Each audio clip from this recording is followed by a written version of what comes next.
Today we will discuss about hyperparathyroidism.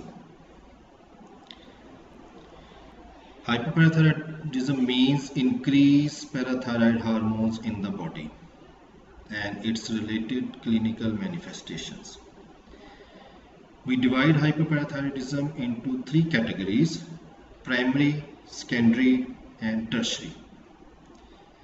In primary hyperparathyroidism, there are three causes: parathyroid hyperplasia, parathyroid adenoma or parathyroid carcinoma. In secondary hyperparathyroidism, most common cause is parathyroid hyperplasia due to either vitamin D deficiency or malabsorption syndrome or due to kidney disease. While tertiary hyperparathyroidism, it is due to autonomous nodule on top of secondary hyperparathyroidism. Most of the time, these are the patient having renal disease and on dialysis. And long-term secondary hyperparathyroidism cause autonomous nodules. In primary hyperparathyroidism, the most common cause is parathyroid adenoma. It is about 80 to 90% of the cases. The cause is parathyroid adenoma, isolated single adenoma. But sometimes there are multiple adenomas in more than one parathyroid glands. But usually it is single solitary adenoma. In most of the cases, about some books say 85 to 90% of the cases. While the second cause is parathyroid hyperplasia. It has been found in 10 to 15% of the cases. While parathyroid carcinoma is very rare, less than 1% of the cases. So usually whenever the patient presents to us with primary hyperparathyroidism, we usually consider parathyroid adenoma. And parathyroid adenoma may be a part of multiple endocrine neoplasia syndrome. For example, men type 1, men type 2. As you know, in men type 1, there is parathyroid adenoma, pituitary adenoma and pancreatic islet cell tumor. In men 2, parathyroid adenoma associated with thyroid medullary carcinoma and pheochromocytoma. Because men type 1 and 2 are the familial causes due to mutations of the genes. Other familial causes are hyperparathyroidism, jaw tumor syndrome, familial isolated hyperparathyroidism, and congenital hypercalcemia. These are all the familial causes. These causes are rare. As far as pathophysiology of hyperparathyroidism is concerned, we first should know about the action of parathyroid hormones. As you know, parathyroid hormones increase serum calcium level and decrease serum phosphate level. And how it increases the serum calcium level? By acting on renal tubules, by acting on GIT through indirectly by vitamin D, and by acting on bone. It causes calcium reabsorption from the renal tubules. It also causes calcium absorption from the GI tract, but it does not act on the GI tract directly, but indirectly through the active formation of active vitamin D, 125 dihydroxycholecalciferol, via the activation of 1-alpha hydroxylase enzyme in the kidney. Therefore, active vitamin D formation occurs, and this vitamin D causes increased absorption from GI tract. It also causes bone resorption, directly acting on the bone and causing release of the calcium in the circulation. And how it does decrease the phosphate level in the body, it directly acts on the kidney to excrete phosphate in the urine. So whenever there is increased parathyroid hormone in the body, there would be hypercalcemia and there would be hypophosphatemia. As far as location and history is concerned, it is located on the posterior surface of thyroid. There are usually 4 parathyroid glands. One pair of superior glands which arise from the endoderm of 4th pharyngeal pouch embryologically, and one pair of inferior glands which develop from 3rd pharyngeal pouch. Histologically, there are 2 cell types. Principal cells, also called chief cells, they secrete parathyroid hormone, and oxyphil cells, their function is unknown. They have acidophilic cytoplasm, many mitochondria and pycnotic nuclei. So regarding clinical manifestation of hyperparathyroidism, it is mostly due to the hypercalcemia. Hypercalcemia in the GI tract can cause peptic ulcers, pancreatitis, abdominal pain. Symptoms of peptic ulcer and pancreatitis, patient may feel epigastric fullness, pain in the left hypochondrium, nausea, vomiting. In the kidney, increased calcium excretion occur whenever there is increased calcium level in the blood. Hypercalcemia will also lead to the increased calcium excretion through the kidney. Calciuria will occur. Whenever there is increased excretion of calcium through the kidney, there may be stone formations. The risk of kidney stone formation become high. So, kidney stones, renal infections, renal failure may be there, and nephrocalcinosis. Nephrocalcinosis means the calcium depositions in the renal parenchyma. Similarly, nephrolithisis may occur, that is calcium deposition in the renal tubules in the pelvis, renal collecting system. And then in the skull, due to the bone resorption, the skull may have salt and pepper like appearance. Also, metastatic calcification occur in the lungs. Metastatic calcification also occur in the vessels as well. And patient also feel muscular weakness, pain due to muscular atrophy.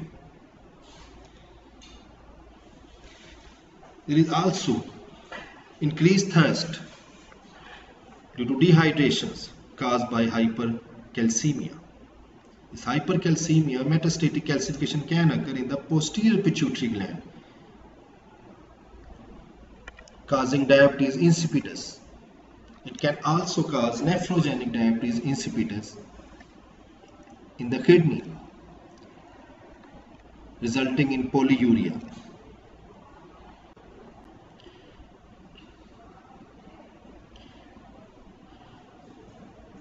So, stones formation, nephrocalcinosis, polyuria and polydipsia, and nephrolithisis, these ultimately lead to renal failure.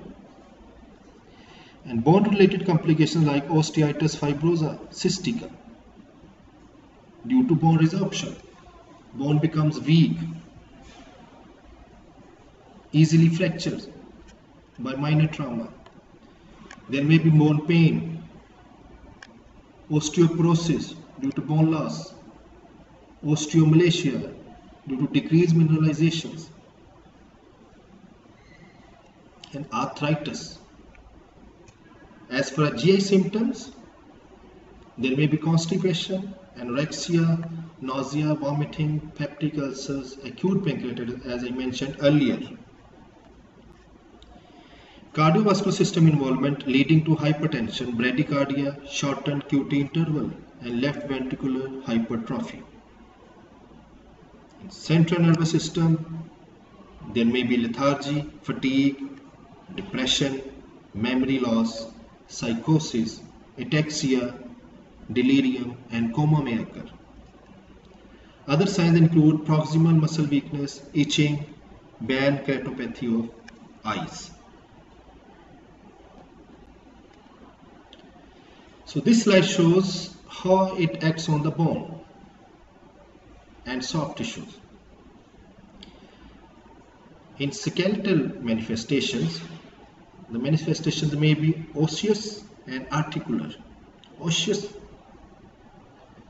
relating to bone resorption, diffuse osteoporosis, regional osteosclerosis may be there, bone softening, periostitis, and brown tumors. These brown tumors are usually soft vascular tissues with hemorrhages due to softening of the bone. Articular manifestations at the joint, there may be erosive arthritis, chondrocalcinosis. And soft tissue manifestations is due to visceral calcifications, soft tissue calcifications, and vascular calcifications. Bone resorption in the hyperparathyroidism is of two types, rather 6 types: subperiosteal, subchondral, intracortical, subligamentous, endosseal, and subtendinous. How we diagnose the case of primary hyperparathyroidism? Obviously, we will go for the serum calcium level in symptomatic patients to which we suspect a case of hyperparathyroidism, and obviously serum calcium level are elevated. Parathyroid hormones level is abnormally high. We usually measure intact parathyroid hormone level because formerly only one terminal parathyroid hormone was measured in the lab. Their sensitivity and specificity was not much high, but nowadays advanced assay for parathyroid hormones is used in which the intact parathyroid hormone is measured. It is of 84 amino acids. So the sensitivity of intact parathyroid hormone level measurement and specificity is high as compared to the previous assay. There is hypophosphatemia, decreased phosphate level in the blood, and increase in 24-hour urinary calcium excretions due to hypercalcemia. And DEXA scan shows skeletal involvement, showing osteopenia, osteoporosis, and other radiological manifestations in the hand, joints. One may have X-ray of hand. Alkaline phosphatase level in the primary hyperparathyroidism will be high. As far as imaging studies are concerned, they usually are not needed to diagnose the case of hyperparathyroidism.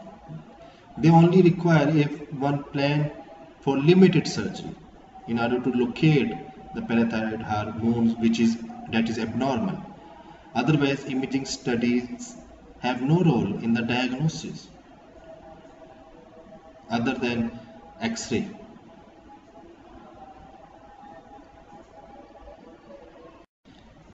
Regarding renal calcifications, as I mentioned earlier, nephrocalcinosis, in this there is parenchymal calcifications, while nephrolithiasis, it is calcification in the pelvic calyceal system, as you see in these pictures. The first picture shows parenchymal calcification in nephrocalcinosis.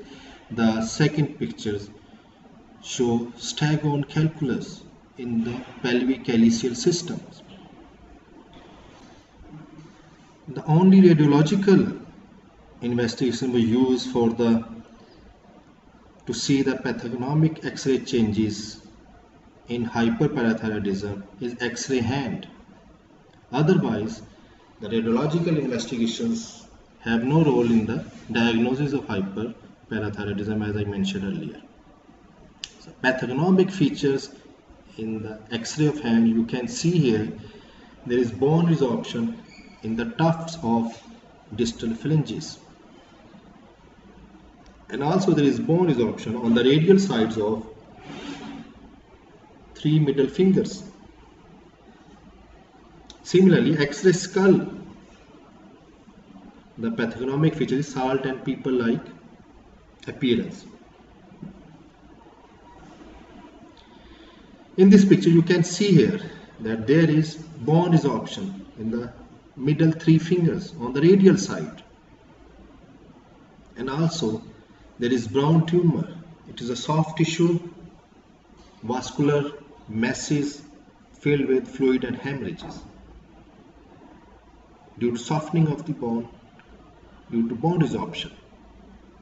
They look like tumorous masses, so it is called brown tumor. What are the difference between primary hyperparathyroidism and secondary hyperparathyroidism as far as bone pathology is concerned? In primary hyperparathyroidism, there is osteopenia and osteoporosis, while in secondary hyperparathyroidism, there is osteosclerosis, rugged jersey spine, osteomalacia, which is also called loser zone. This is a picture of English rugby sweater. You can see here rugged jersey spine. In the spine, you can see the bone sclerosed and bone resorbed. The resorption of the bone in the middle, and at the margin there is bone sclerosis. So it is like appearance as rugby sweater. So some features of secondary hyperparathyroidism. The causes of secondary hyperparathyroidism are usually due to vitamin D deficiency, malabsorption syndrome, for example celiac disease, chronic pancreatitis, chronic giardiasis, intestinal tuberculosis, and all other causes causing malabsorption, ultimately causing vitamin D deficiency, hypocalcemia, hypophosphatemia, and renal disease. These are the 3 most common causes of secondary hyperparathyroidism. So what are the features, biochemical features in the secondary hyperparathyroidism? There would be hypocalcemia, there may be hyperphosphatemia or hypophosphatemia depending upon the etiology. In case of renal disease, there may be hyperphosphatemia due to phosphate retention. And in case of vitamin D deficiency and malabsorption, there may be hypophosphatemia. Obviously, there would be increased PTH as a secondary rise due to hypocalcemia. And increased alkaline phosphatase will also be there because increased PTH act on bone osteoclast through osteoblast, and alkaline phosphatase is released from osteoblast. So whenever there is increased parathyroid hormones, alkaline phosphatase will be high. In contrast to the multiple myeloma, in which also bone resorption occur, but there is no increased alkaline phosphatase level because osteoblasts are not activated in multiple myeloma. So management of secondary hyperparathyroidism, obviously we have to address the etiology. If there is vitamin D deficiency, we have to replace with exogenous vitamin D. We have to treat renal disease by dialysis or renal transplant, by giving calcium carbonate, and by giving active form of vitamin D. Similarly, if there is malabsorption, we have to supplement with vitamin D, calcium to the patient. Then some parts about tertiary hyperparathyroidism. Tertiary hyperparathyroidism usually caused by the secondary hyperparathyroidism. Long-standing secondary hyperparathyroidism can lead to tertiary hyperparathyroidism, and autonomous nodule develop in the long-standing secondary hyperparathyroidism. Treatment obviously to decrease the calcium level in the tertiary hyperparathyroidism, because the calcium level would be high due to autonomous production of parathyroid hormones. So we have to address the calcium level, as we will later on see in the management of primary hyperparathyroidism. And also the definite treatment is surgical exploration and surgical removal of the autonomous nodule. So treatment of primary hyperparathyroidism. These are the steps of management of hyperparathyroidism, that is primary. First of all, we should give IV fluids to correct dehydration usually associated with hypercalcemia. We should hydrate patient with normal saline. Then when the patient is hydrated and fluid balance is maintained, then we should give diuretic furosemide along with normal saline to excrete the excess calcium from the kidney. Remember, we should not use thiazide diuretics, because thiazide diuretics lead to hypercalcemia. So we have to give furosemide only after hydration of the patient and with IV normal saline. The next step is giving bisphosphonate therapy to prevent the bone resorption resulting from primary hyperparathyroidism. We can use calcitonin. The calcitonin is a substance released from parafollicular C cells from the thyroid. It inhibits the osteoclast cells, thereby preventing the bone resorption.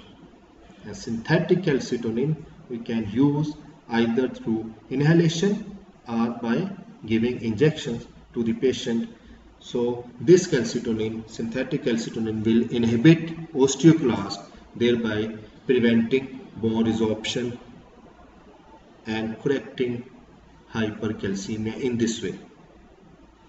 Another drugs is calcimimetic drugs. These are mimicry to these drugs mimic as these are calcium.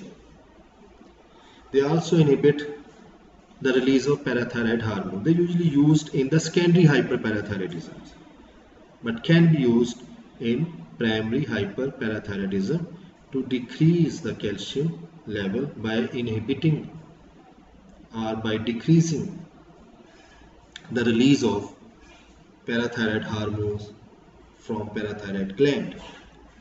Then encourage physical activity, because by encouraging physical activity we can decrease the bone resorption rate. Then hormone replacement therapy can be given in post-menopausal women with mild primary hyperparathyroidism. Usually estrogen is given. And definite treatment of primary hyperparathyroidism is surgical exploration. Previously it was wide neck exploration and removal of all 4 parathyroid glands. Extensive surgery was done in the past, but recently the minimal invasive surgery is done, only removing the diseased parathyroid gland. An intraoperative parathyroid advanced assay to know the level of parathyroid hormone in the blood after removing the diseased parathyroid gland. So in limited surgery there is role of imaging studies. We use either MRI, CT scan or system AB scan of parathyroid with SPECT.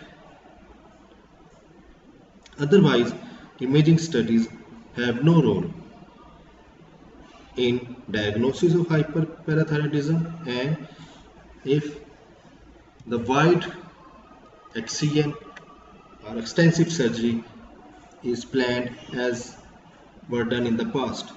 But if the minimum invasive surgery is planned, then there is a role of definite role of imaging studies. Thanks.